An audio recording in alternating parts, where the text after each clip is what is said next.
မြတ်စွာဘုရားလက်ထက်ကကုန်တယ်ကြီးတစ်ယောက်ရှိဦးဇင်းတို့အခုခေတ်ဆိုလို့ရှိရင်တော့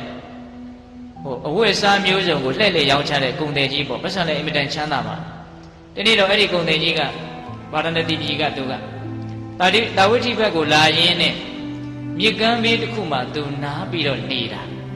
အဲ့ဒီလိုနားနေတော့မိုးကြီးတိထန်စွာရွာတဲ့အခါကျတော့အဲ့ဒီမြစ်ကရေတွေအကုန်လုံးရှမ်းပြီးတော့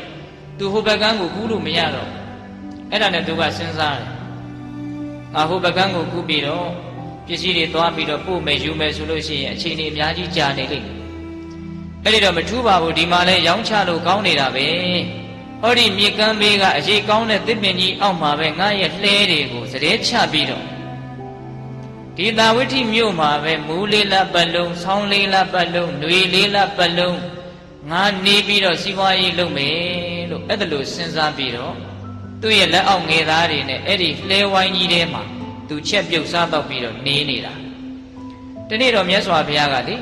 အဲ့ဒီနားကိုဆုံးခံကြွရင်းနဲ့ရောက်လာတော့အဲ့ဒီကုံတယ်ကြီးကိုကြည့်ပြီးတော့မြတ်စွာဘုရားပြုံးတယ်ဒီတိုင်မြတ်စွာဘုရားကအကြောင်းမဲ့အလကားသားအလုပ်ကိုဘာမှမလုပ်အဲ့ဒီမှာမြတ်စွာဘုရားပြုံးတော့မြတ်စွာဘုရားရဲ့ဒီသွားတော်ကနေပြီးတော့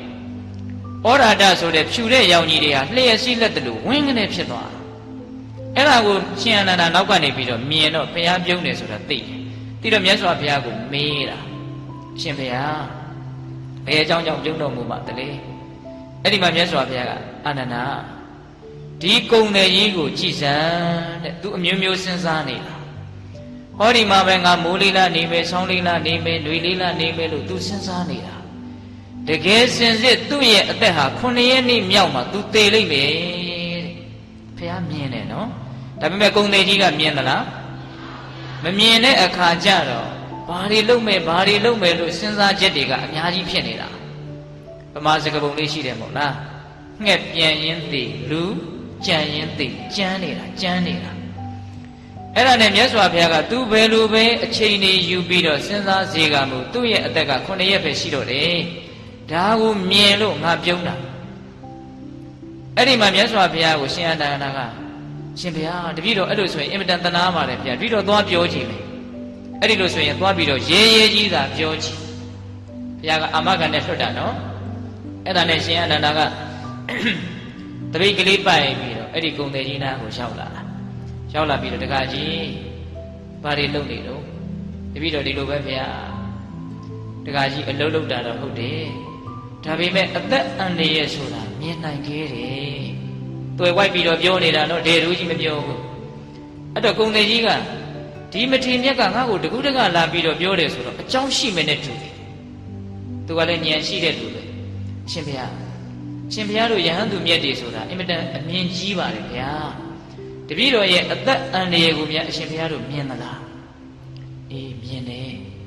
ဘယ်သူမြင်တော့ဘုရားမြတ်စွာဘုရားမြင်တခါကြီးဟာအလွန်ဆုံး9 ရက်ပဲရှင်တော့မယ်လို့ဘုရားမြတ်စွာဘုရားပြောတယ်အဲ့တော့တခါကြီးတိုးကိုထိတ်လန့်သွားတယ်စောတော်တုန်းကအကြံတွေလုံးဝမရှိတော့ကုံကူအောင်မယ်4 လလောက်နေအောင်မယ်4 လလောက်နေအောင်မယ်ဘာလုပ်မယ်ဘာပြီးရင်ဘာလုပ်မယ်လို့အလုတ်ကိုဇရာတွေချပိဋိဘာတွေချနေတာဒကာဓမ္မတို့ဦးဇင်းတို့တွေလည်းဇရာတွေချပြီးတော့မလုပ်ဘူးလားဘယ်နေ့ကိုဘာလုပ်မယ်ဘယ်တော့ဘာလုပ်မယ်ဘာပြီးရင်ဘာလုပ်အောင်မယ်ဘယ်သူကိုဘလို့ပြောမေးဘယ်အချိန်မှသေရမယ်ဆိုတဲ့အကွက်ကြတော့ဇရာထဲမှာပါမလားအဲ့ဒါကြောင့်မို့လို့ပဲမိမိရောပေါ်တန်နေနိုင်ကြတာပဲလေသူကိုဟုတ်လားအေးအဲ့ဒါနဲ့ကုံတယ်ကြီးကထိတ်လန့်ပြီးတော့အဲ့ဒီလိုဆိုတပည့်တော်ဘာလို့เสียလို့တော့လဲဗျာကောင်းမှုကိုဘယ်တပည့်တော်ကြိုးစားပြီးတော့လုပ်ရတော့ကောင်းမှုကလွယ်လို့တပည့်တော်မှာအားကိုးရမရှိဘူးလို့အဲ့ဒါလိုစဉ်းစားပြီးတော့ဘုရားမှုရှိတဲ့သံဃာတော်ရှင်မြတ်တွေကိုပင်ဆွန်ဒီကံတရားရိနာရှိပွားရေးကိုလုံးဝလှည့်မကြည့်တော့သူကတော့9 ရက်မြောက်သေးရတော့မယ်ဆိုတာသိနေတာကိုဟုတ်လားအေးအဲ့ဒါလိုလုပ်ရင်းနဲ့9 ရက်မြောက်နေ့မှာမြတ်စွာဘုရားကတခါကြီးဉာဏ်ပညာကြီးတဲ့လူတွေဟာဘယ်နေ့ကိုဘာလုပ်မယ်ဘယ်နေ့ကိုဘာလုပ်မယ်လို့အလုပ်ကိစ္စတွေနေရေးတွေကိုကြီးအမြဲတမ်းစဉ်းစားမနေသင့်ဘူးဘယ်အချိန်မှငါခန္ဓာကိုယ်ဟာဖောက်ပြန်ပြီးတော့ထပ်ပြီးတော့တမျိုးတမည်ဖြစ်မယ်မသိဘူးလို့သင်ရေးကိုလည်းစဉ်းစားရတယ်တဲ့ဉာဏ်ပညာရှိတဲ့လူဆိုတာ ပိဿရဲ့အတိတ်မရှိနမိတ်မရှိလို့မထင်ပါနဲ့နော်သိခြင်းတရားကိုစဉ်းစားရင်အကုသိုလ်ကိုကြောက်ပြီးတော့ကုသိုလ်ကိုအားကိုးပြီးတော့မျက်နှိုးပြီးတော့လူကောင်းသူကောင်းတယောက်သေချာပေါက်ဖြစ်နိုင်အင်မတန်လဲအားတက်လာဘယ်လိုနည်းနဲ့အားတက်လာလဲဆိုတော့ဘဝကိုပို့ပြီးတော့တန်ဖိုးထားလာတယ်ငါပဲချင်းသေရမှမသိဘူးမသိခင်လေးကိုအင်မတန်တန်ဖိုးထားလာတယ်ခုလူတွေကသေရတော့မယ်ဆိုတာကိုမစဉ်းစားတော့ဒီနေရတဲ့အချိန်ကိုသိပြီးတော့တန်ဖိုးမထားဘူးအဲ့ဒါတော်တော်ဝမ်းနည်းစရာကောင်းတဲ့ကိစ္စသေတော့မယ်ဆိုမှမသေးအောင်စီစိန်ဒီကုန်းကုန်းဘာတွေဖြစ်ဖြစ်ငိုကြယူကြသေရင်တရားကိုရင်ဆိုင်ပြီးတော့ရှင်သန်ခြင်းကိုဆွဲဆန့်ခြင်းနဲ့အဲ့ဒီကြတော့ရသေးလားမရဘူးဒါကြောင့်သေခြင်းတရားကိုစဉ်းစားလို့ရှိရင်နေရတဲ့အချိန်လေးကိုသိပြီးတော့တန်ဖိုးထားတယ်တန်ဖိုးရှိအောင်လည်းကြိုးစားတယ်ဒါကြောင့်အဲ့ဒီတကားကြီးကိုမြတ်စွာဘုရားကအဲ့ဒါလိုမိန့်ပြီးတော့ဣဒဝတ္တဝိသိသမဣဒဟိမန္တဂိမိတုဣဒဝတ္တဝိသိသမဣဒဟိမန္တဂိမိတုဣတိဘာလောဝိစိန်တိတိအန္တရာယောနဗုဇတိဣဒဣယတိသ၌ဝတ္တဝတ္တဝတ္တံဘူလေလကာလပလောဝိသိတမိငါနေဥအဣဒဧယ၌ဟိမန္တဂိမိတုဆောင်းလေးလားຫນွေလေးလားတို့ကာလပတ်လုံးဝိသိတမငါနေဥအံ